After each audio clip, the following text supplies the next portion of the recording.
I have a question. Why does Tarzan and Jane exist? If you don't know who I am, hello, my name is Renee, and I have been a Disney fan since I was in 5th grade. My Disney obsession actually started with a little film called Tarzan, which resulted in me accumulating a Disney movie collection of over 100. That's how I learned about today's film, Tarzan and Jane, a 2002 direct-to-video movie. Not to be confused with the third and final movie in the Tarzan franchise, Tarzan 2, a 2005 direct-to-video. Disney confuses me sometimes. Spoilers for Tarzan and Jane and The Legend of Tarzan. Disney is known for making TV shows based off of their popular franchises, especially in the 90s and early 2000s, where it seemed that they tried to make a TV show on every single thing that they could. With these TV shows, however, one of two things would normally happen. 1. The TV show was created, aired, and was successful. That's where you get shows like The Little Mermaid, Emperor's New School, Timon and Pumbaa. Or, the second option would be that they wanted to make a TV show, started production. In the middle of production, the TV show got scrapped, but they didn't want to waste the animation, so instead, they scrambled it all together and made it into a movie. That's where you get stuff like Atlantis, Milo's Return, and Belle's Magical World. However, Tarzan fits in both of these categories. Yes, Tarzan had its own TV show, The Legend of Tarzan, which premiered September 3rd, 2001 and had 39 episodes. The 3 random flashbacks in Tarzan and Jane are actually from the series, but they're technically considered Season 2, which already doesn't make any sense, but I'll come back to this. The random flashbacks being a part of the series actually makes sense whenever you look in context. For example, the Trading Post. The Trading Post was introduced in episode 2 of the series, called, of course, The Trading Post, where a businessman named Renald Dumont placed his trading post where the rhinos were. And, of course, since the rhinos had nowhere else to go, they took over where the gorillas inhabited.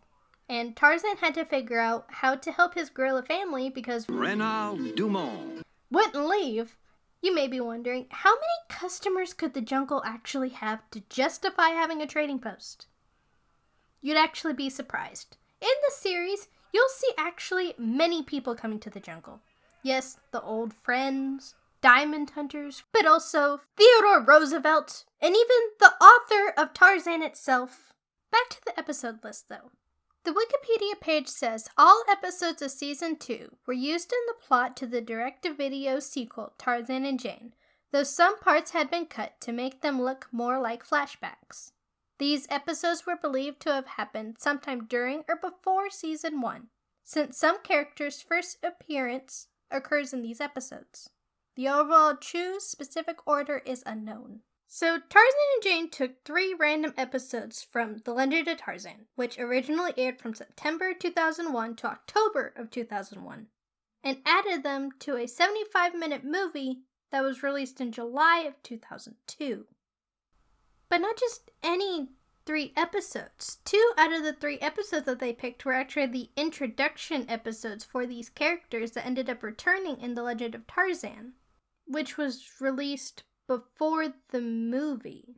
If you want examples, Jane's friends, they return in episode 25, The New Wave, in which the 3 friends come back with Greenlee's boyfriend, Henry. And Eleanor and Hazel want Henry and Tarzan to hang out so Henry will become more manly. All because Henry actually enjoys his job of being a geologist and tracking earthquakes. And also because he plays the oboe. Beautifully, I might add. One could argue that this could have been the introduction episode, but Hazel was just like, "Hey, Tarzan." Hazel Tarzan! How charming to see you again. No question about what was going on.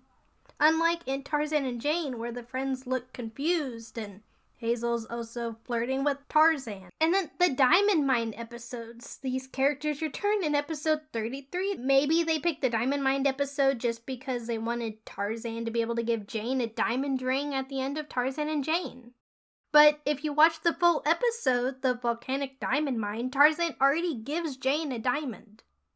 But not a diamond ring, just a diamond the size of her palm. Maybe they want to imply that they took the diamond and put it into a ring, but Jane was already happy with just having the giant diamond. Also, I know the saying, diamonds is a girl's best friend, is supposed to be talking about, a diamond ring. If you're wanting to show off, which is more of a flex? Having a maybe 4-carat diamond ring, or would you rather have like an actual pure diamond that was gathered by your husband in a volcano, and the diamond that he gets you is the size of your palm? Your husband also surfed lava. Also, is the ring that he gave her supposed to have been made from that diamond or a different diamond? Maybe they took the diamond that he got in the episode and gave it to Ronald Dumont and traded it to get a line of credit, and then he used that credit to buy her a diamond ring? That would make sense, but what's the point in cutting that scene from the movie? Just add it and add an explanation. And then there's no discrepancy depending on if you see the episode or watch the movie. Season 1 of The Legend of Tarzan originally aired September 3rd, 2001 and finished October 14th of 2001. However, there's also records showing that there was a re-release of the series, July 13th of 2002. Tarzan and Jane was released in July of 2002. So if we go by this, it seems like Tarzan and Jane might have been a promotional movie for the series. Which would make sense, but why add these 3 episodes of The Legend of Tarzan to the roster? Why not just cut the episodes where these characters return in the series, and just make these 3 episodes standalone just for the movie? Like what they did with the old friend character. He doesn't return in the series, so it works. I reiterate, why do you exist? I can understand Atlantis, Milo's Return, or Belle's Magical World existing. They didn't want to waste the animation. Totally get that. But they're still badly reviewed movies. Even if they wanted Tarzan and Jane to help promote the series back in 2002 when it was made, it did a bad job. Because it didn't tie everything in like a good little bow. Don't tie stuff down to having to have context to understand certain aspects of the movie. Like the trading post. But then, if you do get the context, it makes you even more confused. It makes both properties suffer, because here it is 20 years later, and if you didn't know Legend of Tarzan existed, it just makes the movie seem like another one of those failed attempts to make a TV series and they were just scrounging stuff together, but it wasn't. Sure, The Legend of Tarzan wasn't as popular. It didn't have nearly as many episodes as the other series. The Aladdin series had over 80 episodes, while Tarzan only had like 39. But still, there are 39 episodes that are still in existence. And then even back then, with The Legend of Tarzan, if you go by the release date, the people watching The Legend of Tarzan were suffering because their episodes were getting mixed up. I don't know if the episodes that were the introductions that ended up being part of season 2 were originally in the lineup, but then were pulled to make the movie. But why? Why these episodes? Why these characters? They're not that important to the series. Again, why does Tarzan and Jane exist?